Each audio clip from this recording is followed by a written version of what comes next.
couple things you can burn on the screens. I don't know where they ended up, but there are transfers around somewhere. This is just one I cut apart. But those transfers we were using for cyanotype, you can use those to burn screens. You can also draw on the transfer paper like we did for cyanotype, so you can use those things. Like we said, like we said on these go through the home inkjet printer, this speedball stuff, but you can use the regular transfer paper, I think, here on a commercial printer. And is that enough hit? Yes, but you have to use it on a home printer. Right. Can we draw on that? Yep. Yeah. Yeah, that's what one of these is. This flower one was drawn on. Okay. This one was drawn. And I used Sharpie pens wherever they are. These are oil paint pens. You can draw oil paint pens. Oil paint. Okay. Yeah, the Sharpie oil pen. So you can draw on those. So you can do that. Yeah. Yeah, those are the ways to get your images onto the screens in order to burn them. Okay, there is a kit that you have where you can do it with a stencil, so you can cut it out of matte paper. You can also use vinyl. If you have that vinyl, you can get the sheet in Michael's, so like $1 sheet or whatever from the dollar store. You can cut that up and you can also stick it on your screen and use that as a screen print, and then you don't need to burn it. You can just do that. Okay, make sense? Really quick, That's the kit there. This specific kit is more for like beginners with stencil silhouettes. That's a little simpler. So I would encourage you to start here. I open this up. This has directions and it walks you through it. This is meant for like at-home artists, working kind of DIY. So everything we go over today, like we have been, is helping a lot. But I would encourage you to go through these. And then the other one you'll see is the fabric one, where they're showing you how to do different things. If you're going to print on fabric or other materials. So just so you know the differentiation between the two kits. So if you don't want to tackle the photo emulsion part, you can do the stencil part. So that's another way to do it, where it's a little bit less intense, and you can do it faster. Okay? And it might be easier for the kids to get involved doing the stencil kit over the emulsion kit. I'm gonna show you out here before we go in the dark. Take your screen, pretend this doesn't have anything on it yet. This is just coated with emulsion. You take your screen.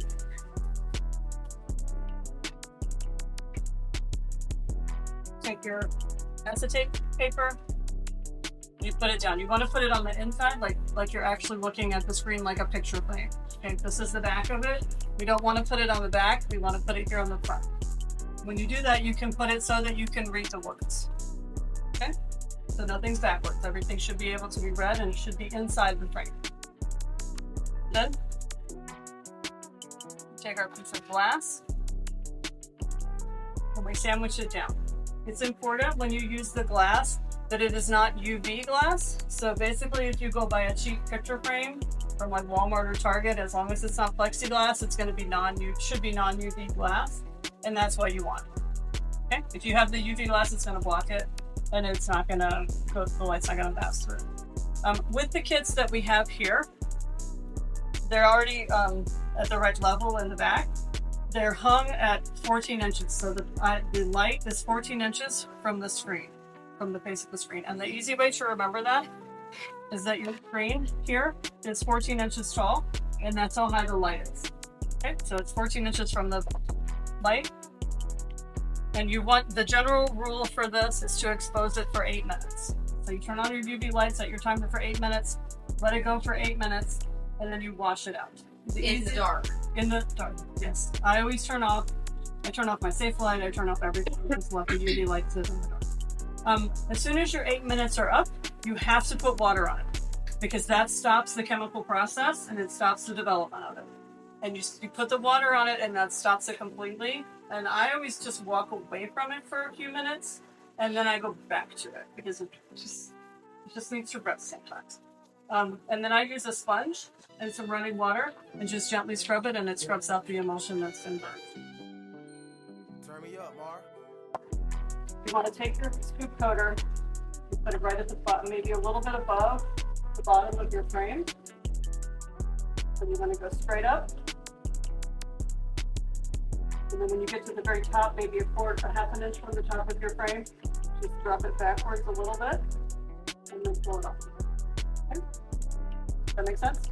And if you want to practice with your scoop coater and you don't want to ruin your emulsion, you can use like honey or cornstarch, honey's expensive, but like syrup or corn syrup or something like that that has that kind of gooey texture to it, has about the same kind of texture as ink, then you can just practice and pull it up, rub it back, and let it go.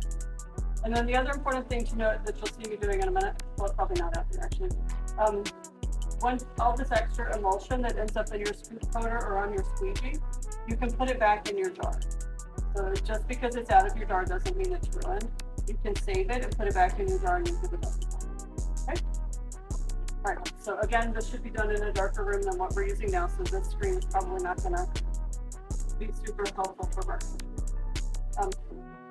What you wanna do is take a small bead of ink, of emulsion.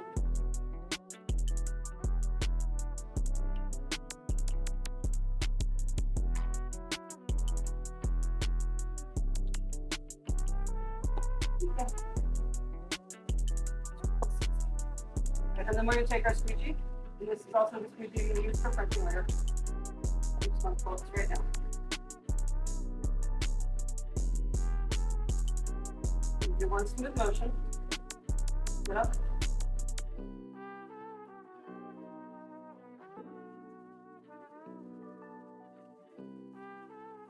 See how we got a little bit there? We want to have as smooth a surface as possible.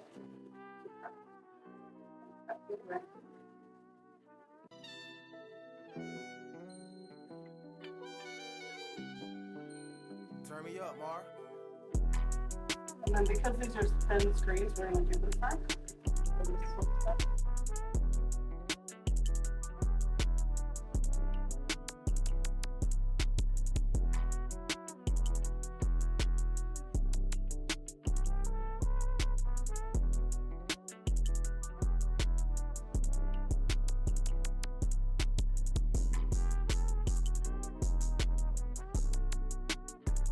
So depending on your time, the fact that you're dealing with 8th/9th graders, do you want them coding screens or do you want them making stuff? So you can see why you may want to take some time to code screens yourself and get them ready. You can show them a simple video on how to code screens if they want to do it in the future, or you can even show them Jenn's demo. Yeah. And then I always keep these little mat squares. This is just cut up extra mat board, or you can use cardboard or something like that.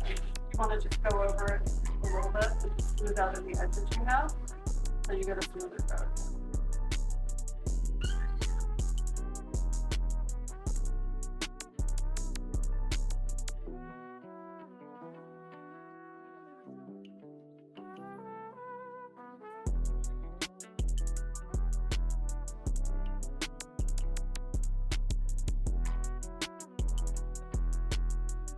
And then you set this in a dark room and let it dry about 4 hours.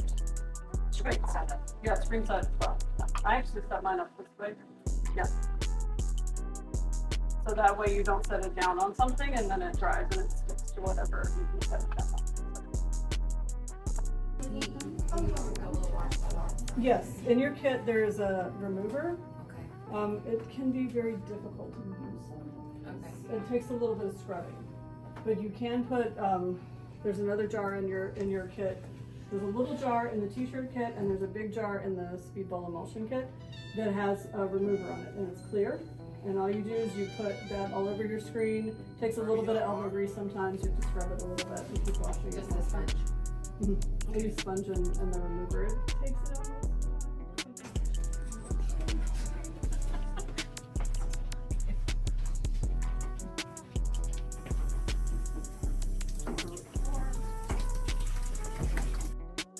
To get the ink out. If you have a palette knife, that's ideal, but popsicle sticks or little pieces of mat board, either one of those are great.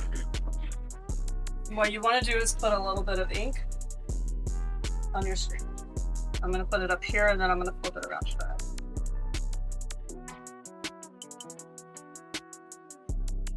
You want to get it kind of even all the way across.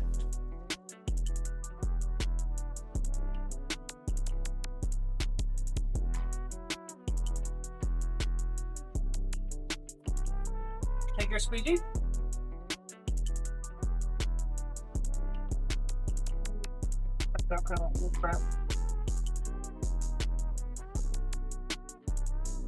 That's hold it at a 45-degree angle.